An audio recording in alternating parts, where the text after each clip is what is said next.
उठो ना हो राइनों ने धरो लाला को कर दियो सब हो उठो ना आँखें खोली नंद लाला ने आँखें खोली नंद लाला ने हंस गयो नंद सलोना कौन सी ने मार दियो री टोना मेरो मचले श्याम सलोना कौन सी ने मार दियो री कोना मेरा मचले श्याम सलोना।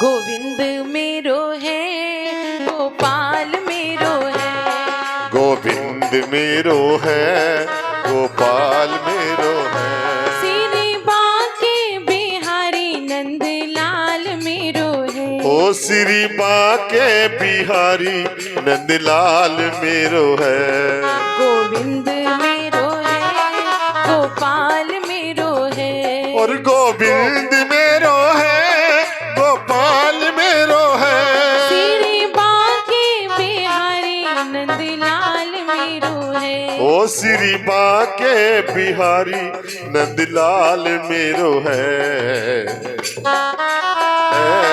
गोपाल मेरो है गोविंद मेरो है गोपाल मेरो है गोविंद मेरो है गोपाल मेरो है।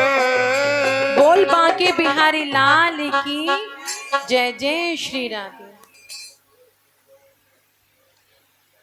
जिस पूतना के विषय में हम सभी ने सुना, ये पूतना क्या है? ये पूतना है नकारात्मकता। जो पूतना हम सभी में व्याप्त है और यदि हम भक्ति करने जाएं तो सबसे पहले पूतना रूपी नकारात्मकता हमारे सामने आ जाती है और उसी अविद्या को हम लोग पूतना कहते हैं। अविद्या अर्थात नकारात्मकता, नकारात्मकता अर्थात पूतना। नकारात्मकता क्या होती है?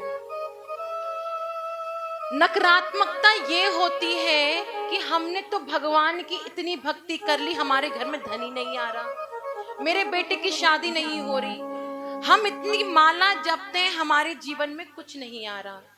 ये क्या है? नकारात्मकता। अच्छा, मनुष्य को यदि भक्ति की प्राप्ति होती है तो सर्वप्रथम क्या लक्षण होते हैं? उसके अंदर देहाभिमान का त्याग होना आवश्यक है। देहाभिमान क्या? यदि कोई व्यक्ति हमको आकर 4 गाली दे जाए तो हमें उसकी बात का बुरा नहीं लगना चाहिए। कोई आकर हमारे चरण दबाए कि अरे व्यास जी महाराज के ऊपर फूल डाले जा रहे हैं, तो हमें उस चीज का अभिमान भी नहीं होना चाहिए। किसी ने कह दिया कि तुम तो बड़े सौंदर्यवान हो, तो अभिमान नहीं आना चाहिए। किसी ने कह दिया व्यास तुम तो बड़े मोटे हो रहे हो, तो उसका हमें बुरा भी नहीं लगना चाहिए।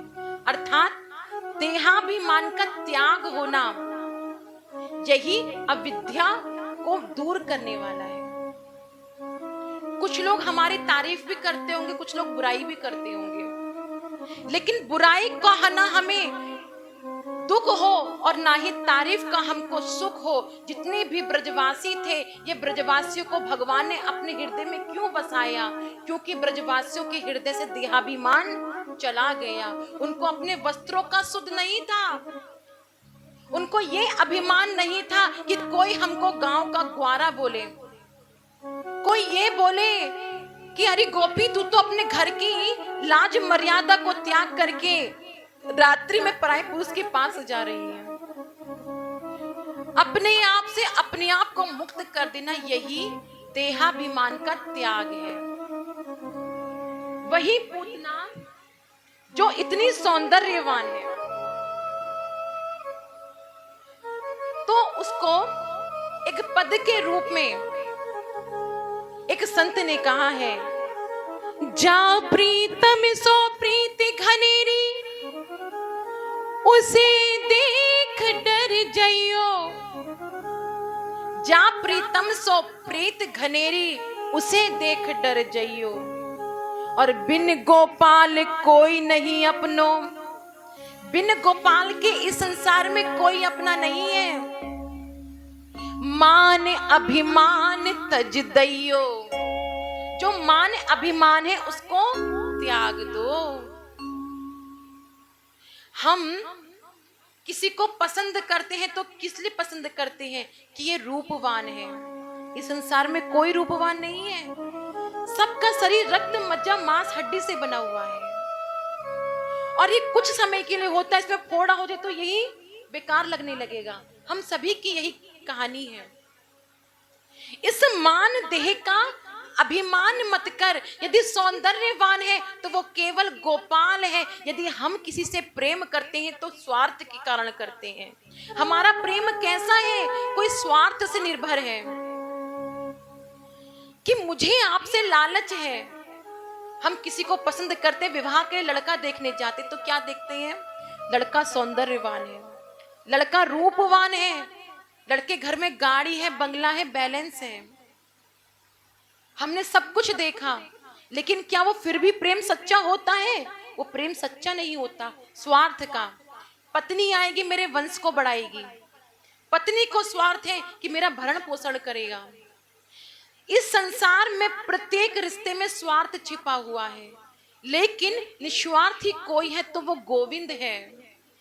तुम अपनी पीड़ा पर किसी को भी बुला लो, कोई नहीं आएगा। वो पत्नी भी घृणा करने लग जाएगी, वो पति भी घृणा करने लग जाएगा, केवल सबसे पहले अपने विषय में सोचेगा। लेकिन जो गोविंद है वो आपसे निस्वार्थ भाव से प्रेम करता है। आप सच्चे हृदय से उसको बुलाओ तो वो आपके जीवन में अवश्य आ जाता है। जा प्रीतम सो प्रीत घनेरी, उसे देख डर जइयो। बिन गोपाल कोई नहीं अपनो, मान अभिमान तज दइयो। उस कन्हैया से प्रीत जोड़ लो, वो तो इतना कोमल हृदय है। एक संत ने पूछा कि वकी राक्षसी पूतना इतनी विकराल थी, ना तो उसने कोई धर्म कर्म अपने जीवन पर्यंत किया, ना वो रूपवान थी, ना उसकी कोई जात बिरादरी थी, ना उसने ऐसा कोई कर्म किया कि भगवान ने उसको वो वैकुंठ धाम दिया जो मृत्यु के पश्चात यशोदा माँ को प्राप्त होने वाला था। उसने ऐसा कौन सा कार्य किया? तो भगवान बड़ी सुंदर बात कहते हैं कि जब एक माँ अपने बालक को अपना पयोधर पिलाती है, दुग्ध पिलाती है, तो जब उसके हृदय में वात्सल्य आता है, तभी उसके स्तन से दूध निकलता है अपने बालक के लिए। उस पूतना के हृदय में भी एक क्षण के लिए वात्सल्य आया और उसके हृदय से पयोधर निकला, और उस पयोधर को मैंने अपनी माँ के रूप जान करके उस दूध का पान किया। इसीलिए मैंने उसको वो स्थान दिया जो माँ यशोदा के लिए मैंने निश्चित किया था। मैंने स्वयं अपना वैकुंठ धाम उस पूतना को दिया। आप जीवन पर्यंत भगवान की भक्ति करें, लेकिन यदि आपका मन नहीं है, केवल एक क्षण आपका मन भगवान की भक्ति में लग गया, निस्वार्थ भाव से आपने उसको भज लिया, तो भगवान आपके समस्त अपराधों को क्षमा करके उस छोटे से आपके भाव को ग्रहण करके अपना बैकुंठ धाम दे देते हैं। इसके साक्षी ये वही राक्षसी पूतना है। ये वही पूतना है जो राजा बलि, कल हमने वामन अवतार भगवान का समय कारण नहीं कर पाए, भगवान से त्रुटि है, क्षमा है। तो वही बलि महाराज जब यज्ञ कर रहे थे, 100वां यज्ञ करने वाले थे, और वही वामन का रूप धर करके नारायण उसके दर पर गए हैं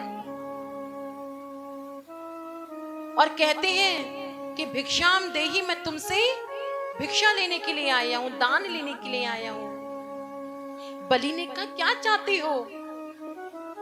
राजभवन चाहिए, हीरे जवाहरात चाहिए, कोई देश का राज्य चाहिए, क्या चाहते हो? उन्होंने कहा कि मैं आपसे कुछ नहीं चाहता, मैं तो केवल 3 पग भूमि चाहता हूं। 3 पग भूमि? हाँ, केवल 3 पग भूमि। बलि ने कहा आप एक तो वैसे ही 52 इंच के हो और ऊपर से 3 पग भूमि मांग रहे हो। आपको क्या लगता है मैं आपको देने में असमर्थ हूं? आप जो मांगोगे मैं आपको वो अवश्य दूंगा। तुम्हें राजपाट चाहिए, राजपाट ले लो, मेरा सर्वस्व ले लो। आपके चेहरे की जो आभा है, इसको देख करके तो मुझे लगता है मैं अपना सर्वस्व स्वयं को भी आपको समर्पित कर दूं नाथ। वामन भगवान ने कहा अरे बलि, तू ये मीठी मीठी बातें ना कर, तुझे देना है तो 3 पग भूमि दे। तभी शुक्राचार्य जो असुरों के गुरु थे दौड़े दौड़े आए और बलि से कहते हैं अरे ये 52 इंच का नहीं है, ये तो 56 इंच का है, ये कोई और नहीं नारायण है और ये तुझको छलने के लिए आया है, तू इसको दान मत दे। बलि ने कहा कि यदि आज ये नारायण है और मेरे सामने दान मांगने के लिए आया है, तो समस्त संसार में मेरी कीर्ति होगी कि बलि के सामने नारायण आया और मैं उसको दान दे करके अपने जीवन को धन्य कर लूंगा। और यदि ये वामन अवतार है तो 3 पग भूमि मांग रहा है, उसको भूमि देने में मेरा क्या जाता है। शुक्राचार्य को बड़ा ही क्रोध आया, बताओ हमारा चेला और इस प्रकार की बातें कर रही तो नारायण की के गुण गाने लग गया। शुक्राचार्य ने क्या कहा कि अगर ये जो इनके हाथ में सागर है अर्थात कमंडलू है, मैं इसकी टोटी में जाकर के बैठ जाता हूँ। उसकी टोटी में जाकर बैठ गए, ना गंगा जल निकलेगा, ना बलि संकल्प ले पाएगा और ना ही इसको 3 पग भूमि दे पाएगा। टोटी में जाकर बैठ गए। बलि महाराज कहने लगे ना जाने इस गंगा सागर में से, इस कमंडलू में से जल क्यों नहीं आ रहा है। नारायण मुस्कुराए। नारायण कह रहे हैं कि इसके अंदर जो कीड़ा बैठा है उसको हम समझ चुके हैं। अपने आसन में से भगवान ने एक कुसा निकाली, उस गंगा सागर की टोटी में डाला, तभी गंगा जल प्रवाहित होने लगा और हाथ में संकल्प लिया। जैसे ही संकल्प लिया है तभी टोटी के अंदर जैसे ही कुसा को डाला है, शुक्राचार्य की एक आंख फूट गई। मानो भगवान कहते हैं यदि कोई दान कर रहा है, कोई दान ले रहा है, यदि तुम बीच में आओगे, शुक्राचार्य बनोगे, तुम्हारी ऐसे ही आंख फोड़ी जाएगी। अच्छा, विवाह होता है, विवाह में बैंड बाजे वाला आ जाएगा, घोड़ी वाला आ जाएगा और जब सुबह 4 बजे पंडित जी मंत्र फेरते हैं तो दूल्हा दुल्हन के बगल में कौन आके बैठ जाते? फूफा जी। और फूफा जी क्या कहेंगे? अरे 5100 क्यों दे रहा है, 3100 दे दे, मैं मना लूंगा पंडित जी को। पंडित जी किया है, 2 घंटे पूजा ही तो कराई है। देने वाला यजमान वो चाहता है मैं और दूं, लेने वाला ब्राह्मण लेकिन तीसरा शुक्राचार्य बन करके बैठ जाता है। अंत में उसको ही क्या मिलता है? पाप मिलता है, उसको ही बुराई मिलती है। भैया यदि कोई दान दे रहा है, कोई दान ले रहा है, तो इसके बीच में कभी हस्तक्षेप मत करो, वरना वही गति होती है जो शुक्राचार्य की हुई थी। शुक्राचार्य जी की आंख फूट गई। किसी ने दान दिया, किसी ने दान दिया, शुक्राचार्य ने बेकार में ही अपनी आंख को फोड़ लिया। हाथ में जल लिया है, और जैसे ही जल लिया है और उन्होंने स्वस्ति वाचन बोला है, स्वस्ति न इंद्रो वृद्धसर्वाः, स्वस्ति न पूषा विश्ववेदाः, स्वस्ति न तारक्षो अरिष्टनेमि, स्वस्ति न बृहस्पतिर्दधातु।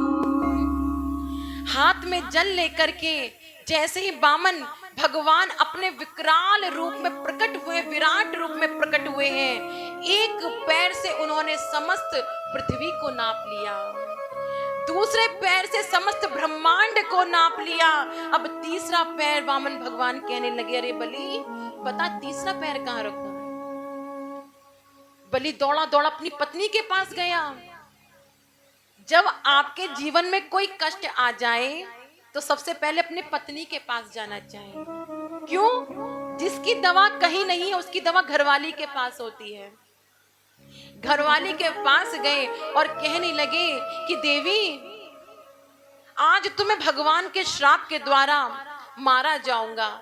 2 पग भूमि में नारायण ने समस्त ब्रह्मांड और पृथ्वी को नाप लिया, अब मैं तीसरा पग भगवान का कहां रखूं।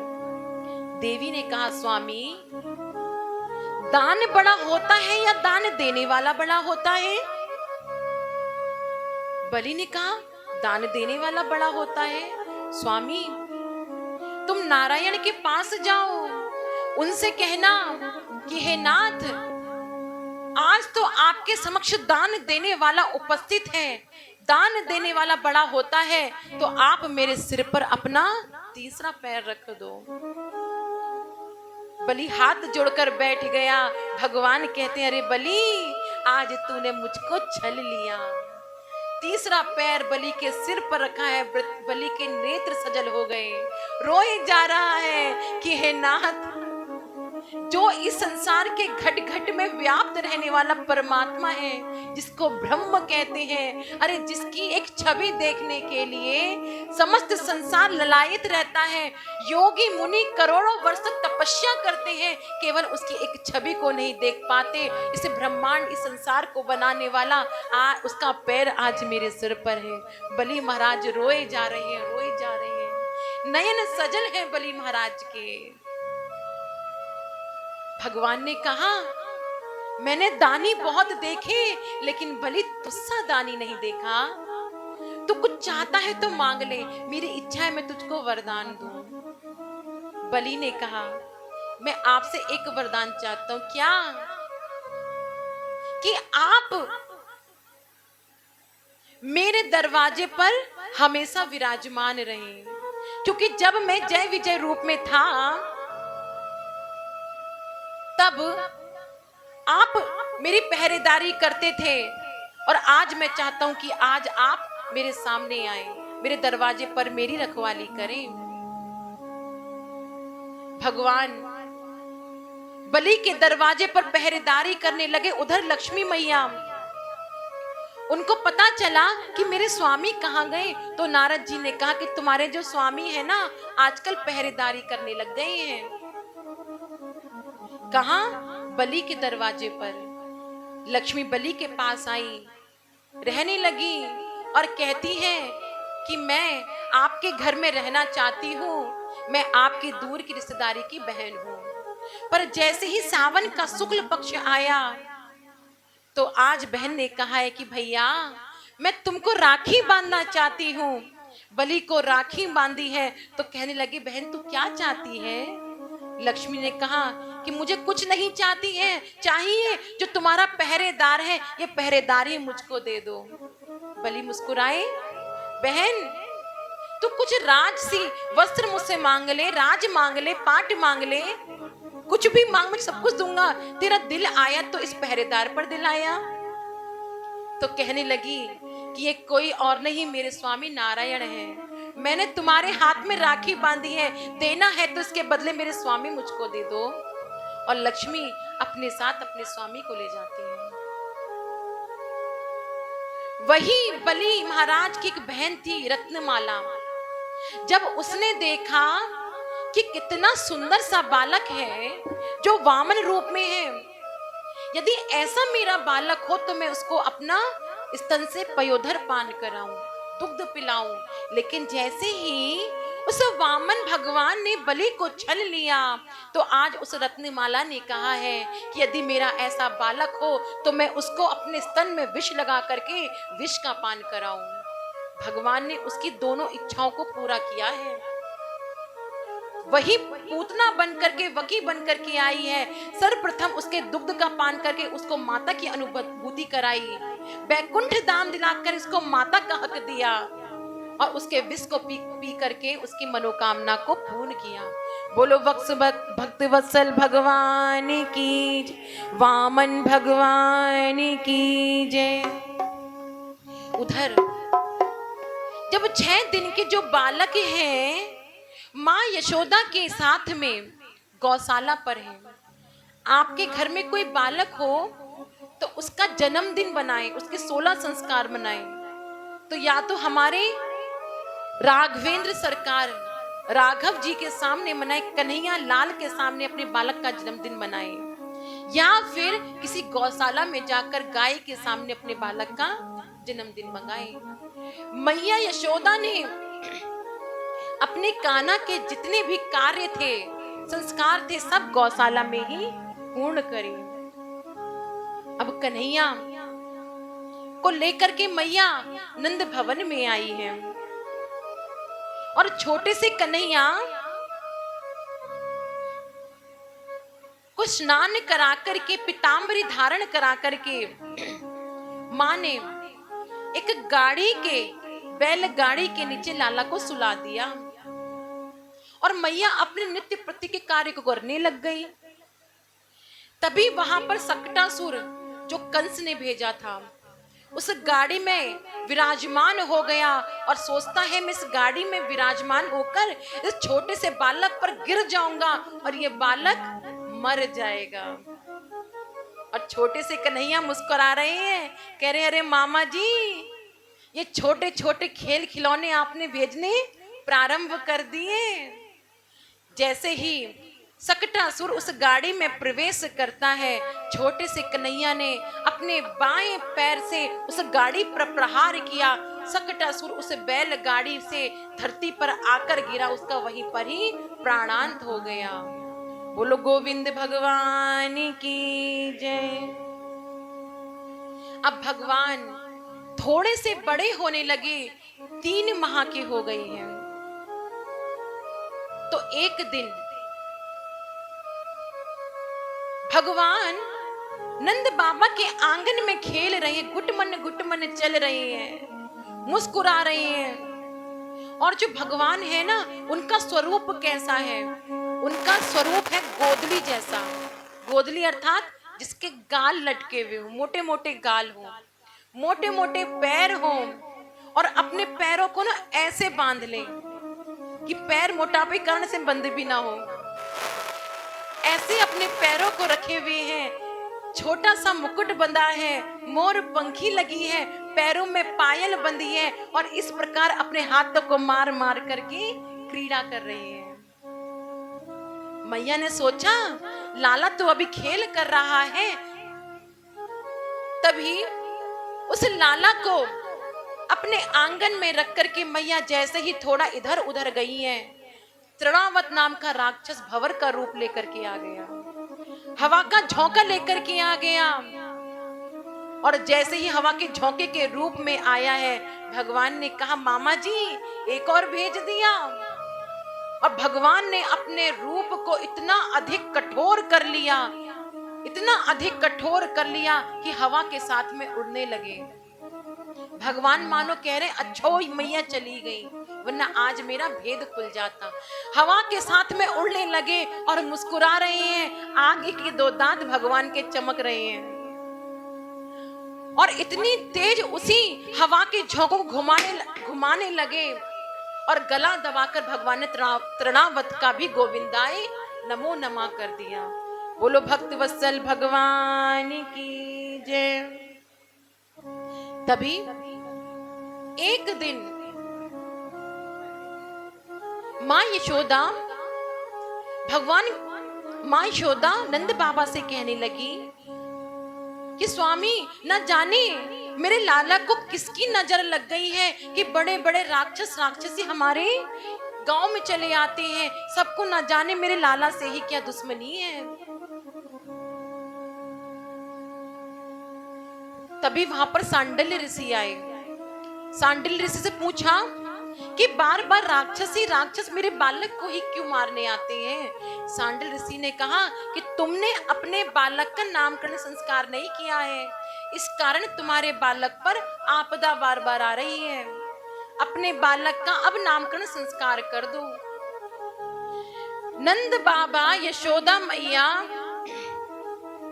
3 साल तक उत्सव मनाते रहे, भूल गए कि मैं बालक का नामकरण भी करना है। तभी सांडिल्य ऋषि जानते हैं कि जो कृष्ण है ये देवकी के पुत्र हैं। जो इनका कुलगुरु कौन है? गर्गाचार्य। गर्गाचार्य ऋषि इनके कुल गुरु हैं, तो इनका नामकरण संस्कार उनके द्वारा ही होना चाहिए। पहले जमाने में सबके एक कुलगुरु होते थे। उन्हीं गुरु से विवाह के समय या उससे पहले आप एक मंत्र लेते हो, जो भगवान ने भी लिया था। उस मंत्र को लेने के पश्चात केवल वही कुलगुरु आपके जीवन पर्यंत सारे काम करते थे। आजकल तो ब्राह्मण बदलने लगे, कथा कोई करेंगे, शादी करने कोई और आएंगे। ये पंडित जी ऐसे कम दक्षिणा में आते, इनको बुला लो। नहीं, कुलगुरु सदैव एक होता है। वो कुलगुरु आपके गोत्र को जानता है, आपके रीति रिवाज को जानता है, सारा लेखा जोखा उसके पास रहा करता था। सांडिल्य ऋषि ने क्या सोचा कि गर्गाचार्य इनके कुल गुरु है, तो उनके द्वारा ही नामकरण संस्कार होना चाहिए। तभी गर्गाचार्य के भेंट की गई और गर्गाचार्य